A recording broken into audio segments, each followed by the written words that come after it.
Item number SCP-3587. Index. If I were trapped on an island, I'd bring me, myself, and I. Object Class. Safe. Special Containment Procedures. The area surrounding SCP-3587 is to be patrolled and monitored by the SCP-S Rainmaker. All individuals attempting to approach SCP-3587 are to be apprehended, interviewed, and subsequently administered a Class A amnestic. In order to reduce the likelihood of authorities searching for the location of Lionel Hodgson, a cover story has been disseminated involving his death from illness. Observation of SCP-3587 is to be done aboard the SCP-S Rainmaker using long-range equipment. Description: SCP-3587 is a deserted tropical island, located 53 kilometers off the coast of and referred to by locals as the Devil's Spine, due to the dangerous environmental conditions present there. All attempts to enter the area surrounding the island are repelled by an invisible entity. Thus far, no means have been determined for Foundation personnel to enter SCP-3587 itself. SCP-3587-1 is the collective designation for, at the time of writing, 263 instances of Lionel Hodgson, a fisherman who became stranded on SCP-3587 in 2014 following a severe thunderstorm in the area. It is currently unknown how Hodgson was able to enter SCP-3587 without being repelled. Each night at midnight, a new instance of SCP-3587-1 will manifest in the vicinity of an already extant instance. This instance will be an exact replica of Lionel Hodgson as he was when he first became stranded on SCP-3587, including clothes and minor possessions on his person at the time. However, the mental state of a new SCP-3587-1 appears to reflect the overall mental state of all SCP-3587-1 instances at the time of its manifestation. As such, there does not seem to be a need for already extant SCP-3587-1 instances to explain their situation to new instances. Note: as most of Mr. Hodgson's provisions were in his boat and not on his person at the time of his shipwreck, they are not reproduced upon the creation of a new SCP-3587-1 instance. Observation Log 3587-1. The following is a log of significant events on SCP-3587 as observed by research personnel aboard the SCP-S Rainmaker.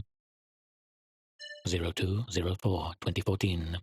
7 instances of SCP-3587-1 emerge onto the beach, having apparently accepted their situation to some extent.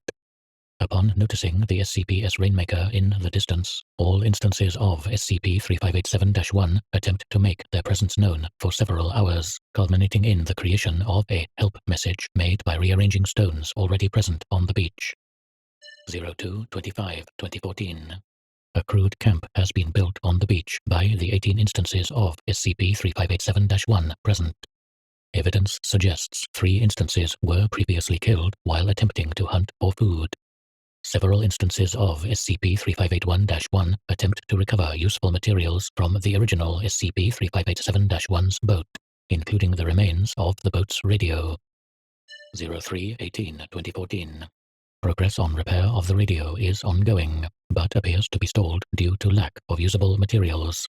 Several fights break out between groups of SCP-3587-1 instances, apparently regarding which one of them is the original, causing a small number of deaths.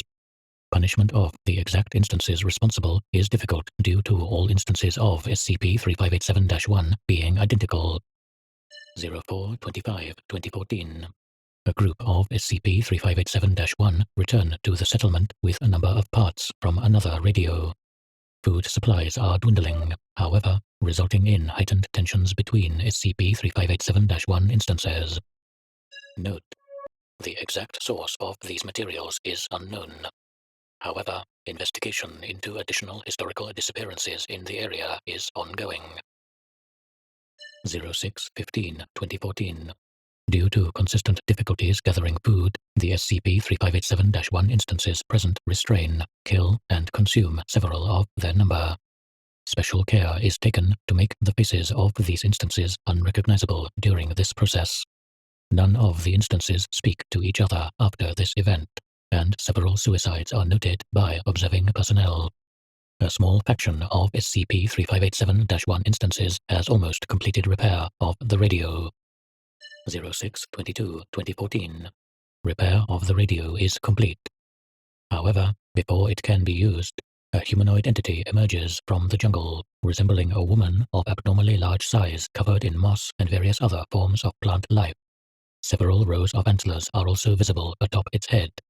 This entity is hereafter referred to as SCP-3587-2. SCP-3587-1 instances initially panic upon appearance of SCP-3587-2, but following a hand gesture from the entity, they all appear unable to move. SCP-3587-2 crushes the radio the SCP-3587-1 instances were attempting to rebuild. Following this, SCP-3587-2 then proceeds to kill all SCP-3587-1 instances involved with the radio's repair. 03-04-2015. SCP-3587-1 instances display no visible signs of sapience, instead crawling on all fours and consuming prey dragged to the beach by SCP-3587-2 in an animalistic manner. Body language suggests SCP-3587-2 is pleased by this development.